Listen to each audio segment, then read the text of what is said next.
Shalom, shalom bien-aimé, que la paix de Dieu soit avec nous.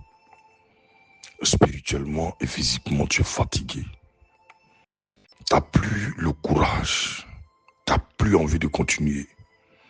Et le zèle que tu avais dans la prière, dans la méditation de la parole de Dieu, dans la consécration, ce zèle a disparu.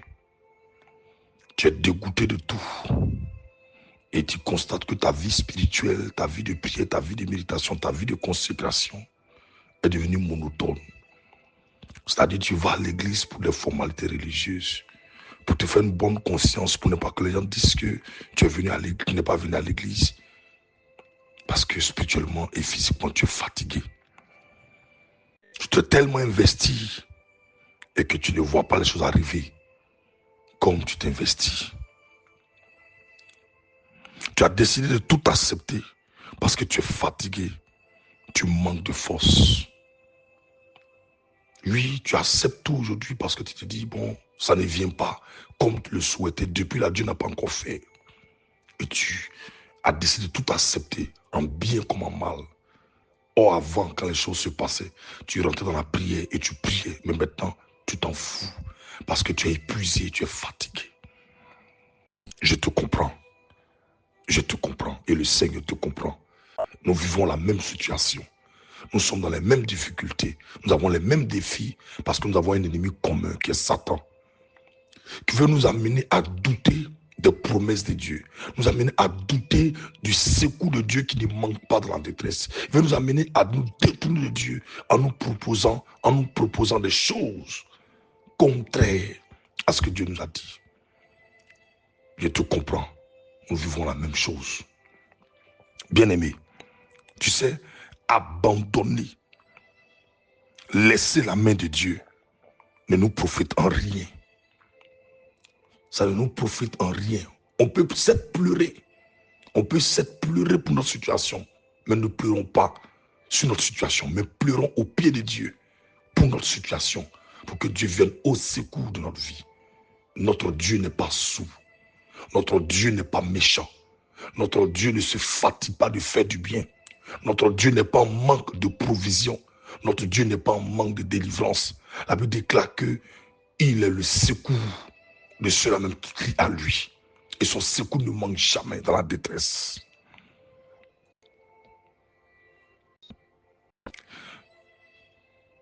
N'abandonnons pas.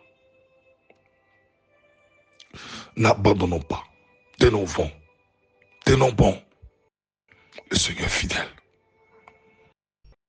Tu sais, le Seigneur redonne des forces à celui qui en manque.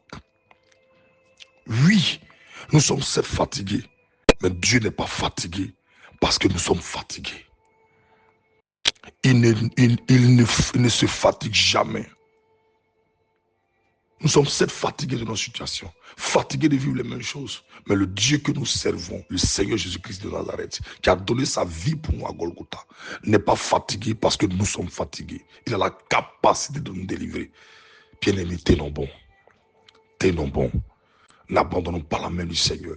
Ce que nous vivons aujourd'hui est pareil pour une femme enceinte qui est dans le 9e mois, qui est sur le point d'accoucher. Lorsque l'enfant est prêt à sortir, la douleur s'intensifie, la douleur s'amplifie. Tu as l'impression que le monde va tomber sur ta tête. Pour les femmes qui ont connu cela, elles savent de quoi je parle. Mais pendant que la femme est en train de pleurer de douleur, pendant qu'elle se tord de douleur, il y a la bénédiction qui est l'enfant qui est en train d'arriver. N'abandonnons pas. C'est vrai, c'est dur, c'est compliqué, c'est difficile. N'abandonnons pas la main du Seigneur pour quoi que ce soit. Notre Dieu sait délivrer ceux-là qui lui font confiance. Il est dit dans Isaïe 40, verset 31. Écoute ce qu'il est écrit ici. Il dit, mais ceux qui se confient en l'Éternel renouvellent leur force. Ils prennent le vol comme les aigles. Ils courent et ne se fatiguent point. Ils marchent et ne se fatiguent point. Bien-aimés, remettons-nous entre les mains du Seigneur. Et les choses vont aller selon le plan de Dieu et selon sa volonté. Père, donne-nous la force. Donne-nous la force. Donne-nous la force afin que nous prenions notre vol comme l'aigle. À la vérité, en tant qu'être humain, nous sommes fatigués. Spirituellement, nous sommes épuisés. Donne-nous la force afin que nous prenions notre vol comme l'aigle. Aide-nous, Seigneur. Nous avons mis notre confiance en toi. N'accorde pas un temps de réjouissance à nos ennemis. Pourquoi nos ennemis continueront à dire où est donc les dieux? Fais-nous grâce et relève nos têtes au nom de Jésus-Christ. Amen. Excellente journée à tous. Que Dieu nous bénisse et que le Seigneur nous fortifie. Shalom.